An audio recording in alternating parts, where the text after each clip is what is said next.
You've probably heard about the Bermuda Triangle and its spooky stories of disappearing planes and ships. But did you know there's a real-life case, officially documented, that's even stranger and more chilling? This is the true story of Frederick Valentic, an unsolved mystery that has baffled investigators and scientists for decades. Let's rewind to the evening of Saturday, October 21, 1978. Frederick Valentic was a passionate 20-year-old pilot with over 150 flying hours, dreaming of a career in the skies. That evening, he planned a routine training flight, an easy trip by all accounts. He took off from Melbourne, Australia, in a modern Cessna 182, heading for King Island, about 240 kilometers away. His mission was simple: fly to the island, pick up a few passengers, and fly back. Everything seemed perfect. The weather was clear, visibility was excellent, and the plane was in top condition. Nothing suggested any danger ahead, but about half an hour into his flight, as he soared over the Bass Strait, everything changed. At exactly 7:06 p.m., the unexpected happened. Frederick radioed Melbourne Air Traffic Control.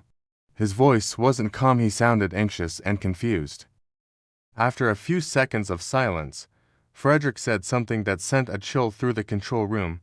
"It seems like there's a large aircraft. But it's hard to identify. It's flying right above me." The controller asked him to describe it. Frederick's voice was tense. "It's a long shape. I can't make it out. Wait, no, it's now approaching me from the east. It seems to be playing a game." Was the young pilot just confused? Seeing things. The radar still showed nothing. But Frederick's voice was filled with genuine fear. Then, his voice trembling, Frederick said, "Oh my God, it's not an aircraft at all. It's hovering above me." This was a turning point.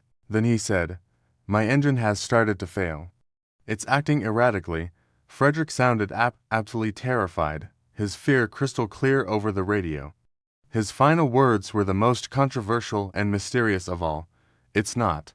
It's not." He never finished the sentence. After 3 seconds of silence, the cockpit microphone picked up a bizarre noise, later described by investigators as a metallic scraping or tearing sound.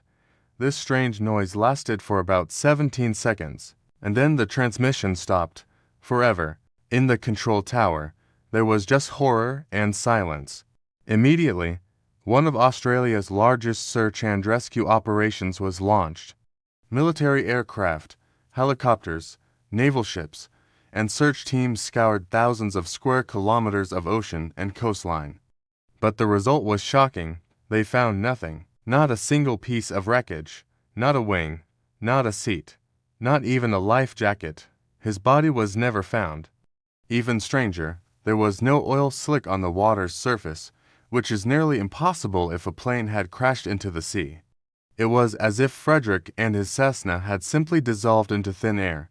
An official investigation by the Australian Aviation Authority began. They analyzed every second of the audio recording, checked the plane's maintenance logs, the pilot's history, and the weather.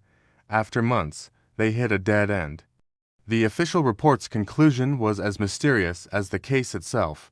There is no evidence pointing to any specific cause for the disappearance. All logical theories were ruled out. Mechanical failure. The plane was in perfect shape, and the metallic sound didn't match any known engine failure for a Cessna. Pilot error. Frederick was a competent pilot, and his descriptions, while bizarre, were clear and consistent. A medical emergency. Doctors confirmed he was healthy. Suicide. Completely rejected by everyone who knew him. Frederick was excited about his future. So, what happened? The official file was closed with the cause of disappearance listed as unknown. In other words, they had no idea, but the story doesn't end there. In the days following the incident, strange testimonies started to emerge from people who were in the area that night. A group of fishermen reported seeing a weird, bright green light moving in the sky before it dove toward the ocean, right around the time Frederick disappeared. A farmer near the coast recalled hearing a loud, metallic noise above the sea, followed by silence.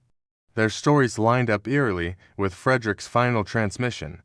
A year after the disappearance, the Valentic family received a mysterious, unsigned letter. Inside were just 5 handwritten words. "It's up there. He did not fall. They took him." No one ever found out who sent it or what it meant.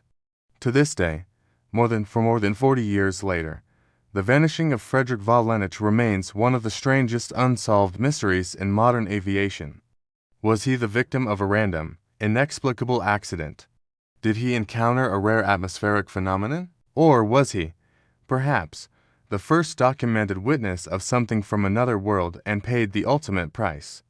This story leaves us with more questions than answers, reminding us that there are things in our world still far beyond our understanding.